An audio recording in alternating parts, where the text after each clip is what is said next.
I just go off a feel. I mean, it's not anything that's, choreographed or predetermined. I trust my emotion, I trust my instinct, whatever it is at that moment, and I just go from there. I don't really remember how I reacted. I remember saying that we're going to play guys that are going to fight in this half and that are going to fight together, and that's all we were looking for. And I thought we did a little bit better job in the second half, but we needed to do that for 40 minutes. Is occasional furniture displacement something that's on the table? Yeah, I mean, it's happened. That's what my emotion was at that time. But, I don't know how well kids react to that these days. I mean, it's so different. Guys are different. And, you worry, not you worry, but, does that make them more scared, in situations like that? So, but it's happened, and I'm sure it will happen again. What's the angriest, Jeff, that you've ever gotten in your time as a head coach?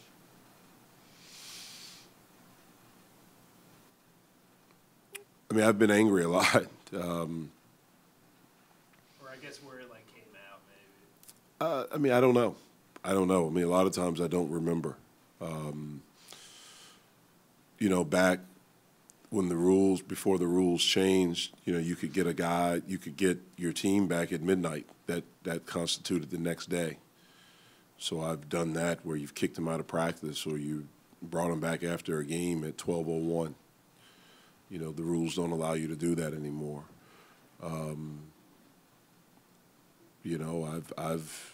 It was ironic. It was against a Brad Brownell team. It was maybe my first year at VCU, and he was the head coach at Wilmington, and we played him the first time around. It was the last game, the first time through in the conference, and the game was for first place at our place.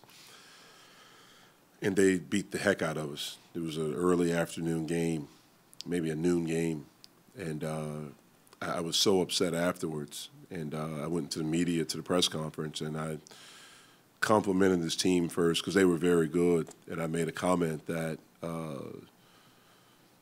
it looked like I took a van that morning and just drove around Richmond and grabbed some guys and put them in a uniform and came out and played. And that worked. We won, I think, 8 in a row after that. So, again, sometimes some of the stuff is calculated. You're trying to figure out a way to get to your team and motivate your team.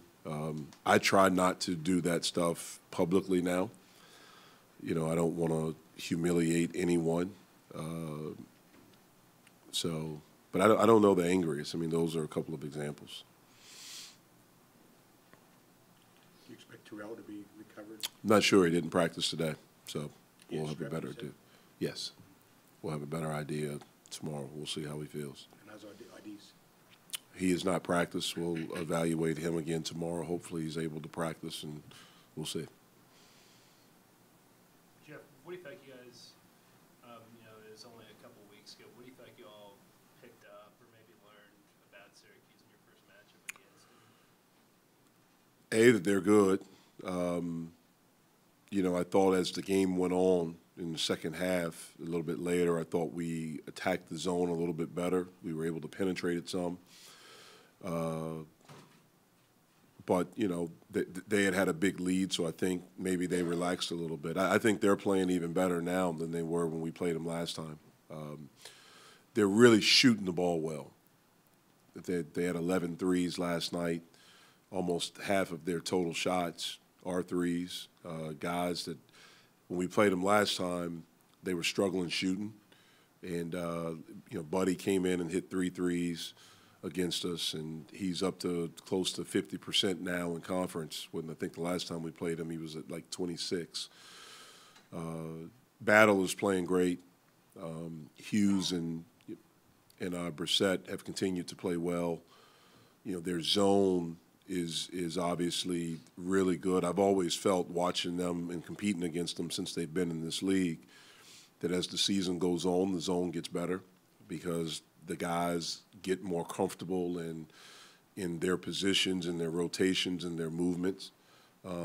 This team is a little bit different because they're older. They're really only relying on 2 guys that are new, and one who was with the program last year as a redshirt in Hughes, and the other one grew up in the program. His dad's the coach, and so, it looks like their zone has gotten better. And so, again, we'll put together a game plan, and hopefully we're able to go out and execute it and attack the zone a little bit better. We're going to have to make some shots.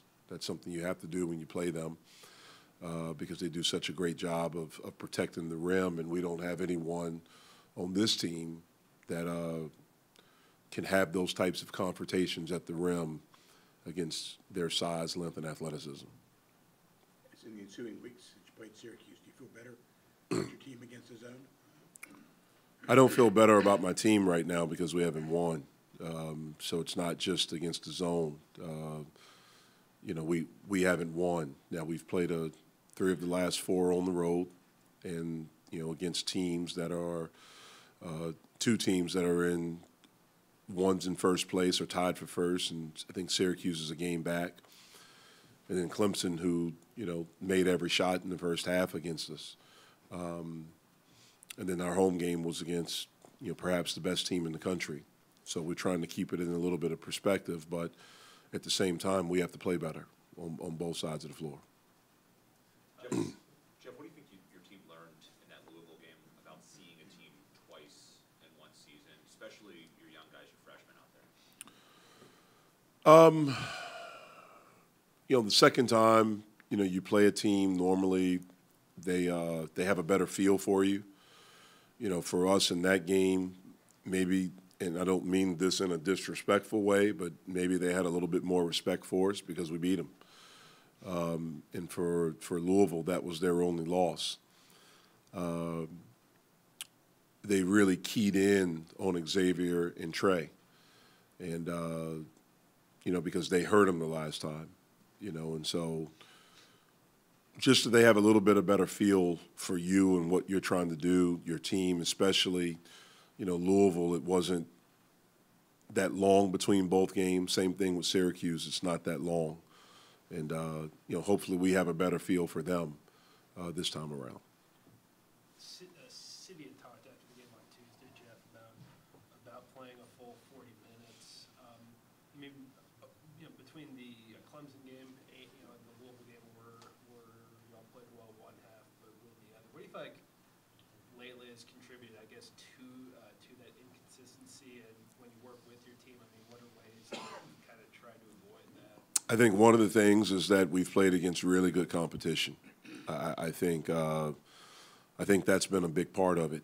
I think a lot of teams have struggled to score against Syracuse's zone. A lot of teams have struggled to score against Duke, period. And a lot of teams have struggled at different times against Louisville. So I think that's a big part of it. And then against Clemson, again, our defense, and that's the thing I was most disappointed in the first half, our defense wasn't as sharp and connected as we have been. And with our youth and inexperience, when we aren't making shots, sometimes, well, not sometimes, that has affected our defense.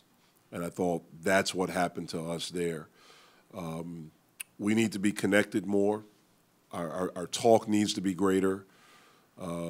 We have to be mentally tougher. And we have to make shots. So I think those are the things that have contributed to it.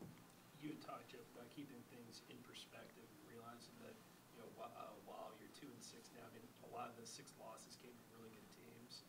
How difficult can that be to do in the moment with a team when you got 18 new, 22-year-olds for them to sort of be able to really realize that as bad as things may seem in the moment, that it's really not that bad. There's maybe a good reason for it. It's hard. It's difficult because the thing I don't want anyone in our program is to accept it. I think when you lose a lot, I think sometimes you can accept it. And it can just be, well, this is just how it is. I don't want that. But at the same time, my thing with our team has been from the beginning, look, if we play hard and we play our butts off and we're doing everything that we can control at a very high level, we'll live with the result. So for us, it's not necessarily about just the result. It's about the things within the game that we can control that we aren't doing. And that's my biggest thing with our team. You know, our level of concentration, our attention to detail, how hard we play in different moments, how mentally tough we are. Those are things that we should be able to control, and we haven't done that. Minimizing our mistakes. Now, sometimes, look, it's you know, some of these teams we've played against, like, it's hard, and they've gotten better. I mean, Louisville got a lot better the second time. Their defense was much better. You know, they've grown as a team. But you have to keep it in perspective. Look, we've played as difficult of a schedule to start our league as anyone, and you have to keep it in perspective. So I don't want them to feel good about it. I don't want them to feel defeated. I want us to be able to channel whatever emotion it is to get us where we don't like the way that we feel after a loss, where it's not accepted, and we, you know, there's some emotion that gets us where, okay, this isn't going to happen. We're going to, you know, we have to learn from it. We have to get better from it, but at the same time, we have to move on from it.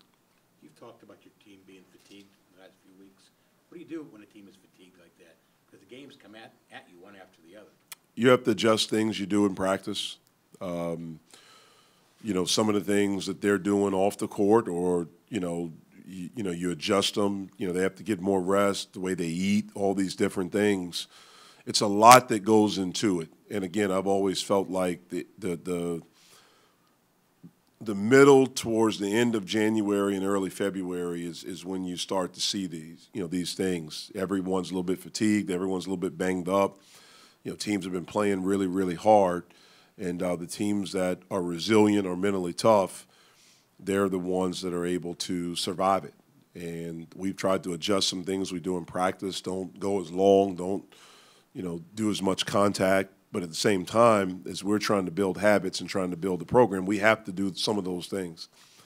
But then, again, we have to be mentally tougher. That's the bottom line. We have to grow up quick. A lot of these teams, they have a reference point. They have guys on their roster that have a reference point for this. We don't. We have relied heavily on freshmen, and our freshmen aren't Zion or RJ. These are normal freshmen, and they're good. But we've relied a lot on them, and so they don't have a reference point of how to get through this. To be quite honest with you, our returning guys don't, because they didn't win last year. And so this is something that we have to do collectively as a group and as a coaching staff. We have to try to teach them this and again, try to, make it where they aren't defeated and going into games thinking, okay, well, here we go again. We have to try to be as positive as we can at the same time when you're teaching and trying to get them where certain things aren't acceptable.